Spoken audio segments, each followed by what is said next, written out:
běda a bez ní štěstí není.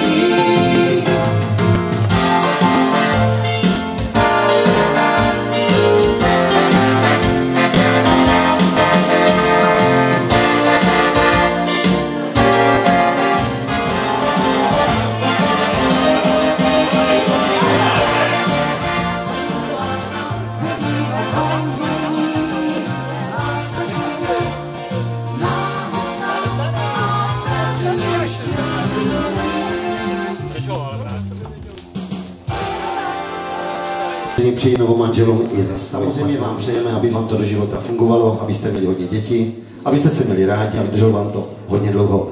No a první písničkou, kterou vás pozvu na parket, je neoficiální písnička pro nevěstu a ženicha. Bude to skladba Nesmíš mi víc už lhát.